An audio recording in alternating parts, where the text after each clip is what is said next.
भाई और बहनों, आपके आशीर्वाद से, देश के अटूट भरोसे के कारण साल 2014 में प्रधानमंत्री के तौर पर शुरू हुआ मेरा सेवा काल, ये सेवा काल निरंतर जारी है।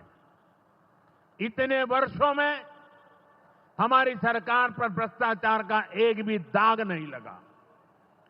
जबकि आजादी के बाद कांग्रेस की सरकारें जो 60-65 साल तक सरकार में रही है, उनके भ्रष्टाचार की लंबी।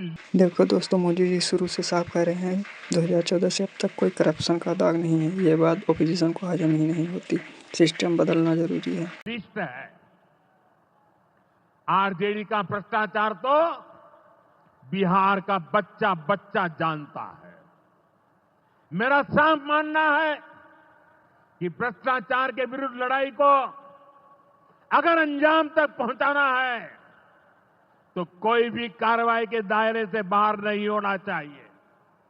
आप सोचिए, आज कानून है कि अगर किसी छोटे सरकारी कर्मचारी को 50 घंटे तक हिरासत में रख दिया तो अपने आप वो सस्पेंड हो जाता है।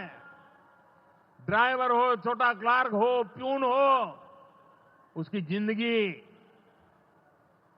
हमेशा हमेशा के लिए तबाह हो जाती है। भाई बिल्कुल सही बात है। क्लर्क को या ड्राइवर को तुरंत सस्पेंड कर दिया जाता है, लेकिन नेता लोग जेल में रहकर भी पावर्स एंजॉय करते हैं। ये तो अन्याय है। चलिए आगे देखते हैं मोदी जी ने क्या कहा। लेकिन अगर कोई मुख्यमंत्री है, कोई मंत्री है, कोई प्रधानमंत्री है, तो वो जेल में रह करके भी सत्ता का सुख पा सकता है। ये कैसे हो सकता है?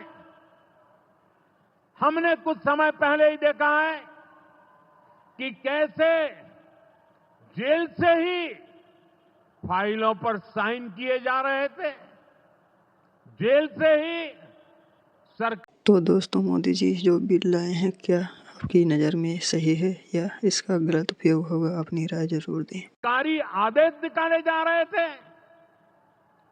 नेताओं का अगर यही रवैया रहेगा तो ऐसे भ्रष्टाचार के विरुद्ध लड़ाई कैसे लड़ी जा सकती है?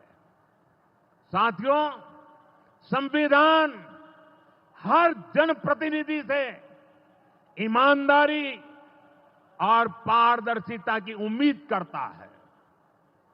हम संविधान की मर्यादा को तार तार होते नहीं देख सकते। सोचो जरा, जेल में बैठकर भी गवर्नमेंट चलाना, ये तो मजाक है। देश के साथ रूल सबके लिए एक जैसा होना चाहिए। चलिए देखते हैं आगे फिर क्या कहा। इसलिए एनडीए सरकार भ्रष्टाचार के खिलाफ एक ऐसा कानून लाई है जिसके दायरे में देश का प्रधानमंत्री भी है। इस कानून में मुख्यमंत्री और मंत्रियों को भी शामिल किया गया है। जब ये कानून बन जाएगा तो प्रधानमंत्री हो या मुख्यमंत्री या फिर कोई भी मंत्री, उसे गिरफ्तारी के 30 दिन के अंदर जमानत लेनी होगी और अगर जमानत नहीं मिली तो 31वें दिन उसे कुर्सी छोड़नी पड़ेगी।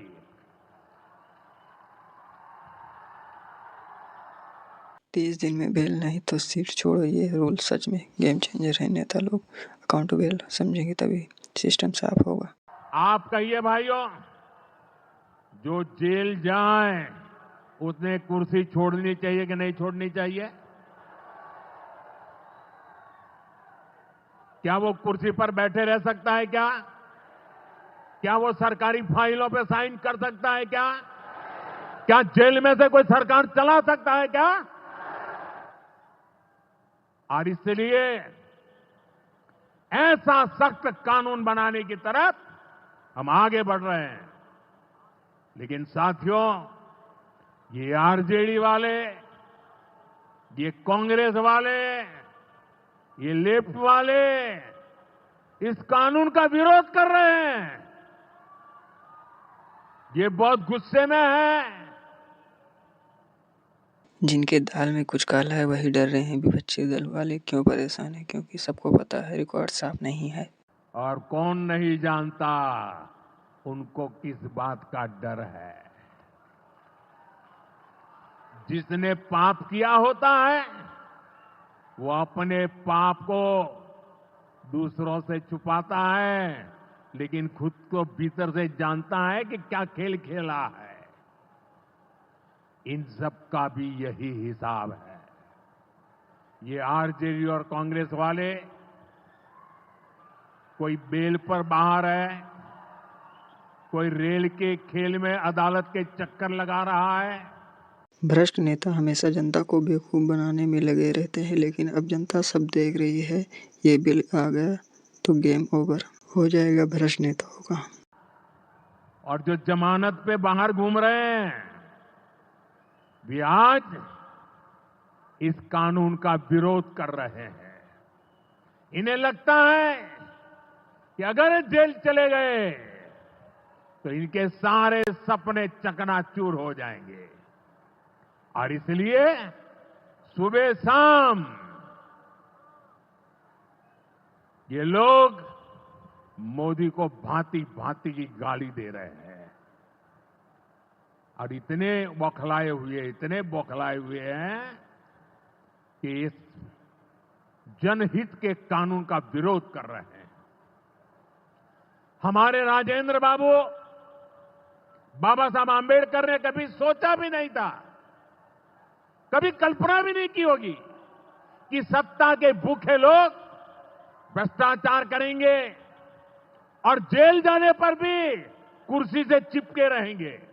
बाबा साहब भीमराव अंबेडकर जी ने कभी सोचा भी नहीं था कि नेता जेल में रहकर भी कुर्सी पकड़े रहेंगे। अब ऐसा पॉसिबल ही नहीं होगा। मोदी जी ने ऐसा बिल ले आया है। लेकिन अब भ्रष्टाचारी जेल भी जाएगा और उसकी कुर्सी भी जाएगी। तो दोस्तों, असली सवाल अब ये है कि जो जेल जाएंगे क्या वो कुर्सी पर बैठे रहें? आप अपनी राय कमेंट बॉक्स में जरूर लिखना। भारत को भ्रष्टाचार से मुक्त होने का संकल्प देश के कोटि कोटि लोगों का है। ये संकल्प सिद्ध होकर रहेगा। अगर ये बिल सही से लागू हुआ तो सिस्टम बदल जाएगा। वीडियो अच्छा लगे तो लाइक करो और चैनल को सब्सक्राइब करो और अपने दोस्तों के पास शेयर करना मत भूलना। मिलते हैं अगले वीडियो में, तब तक के लिए जय हिंद।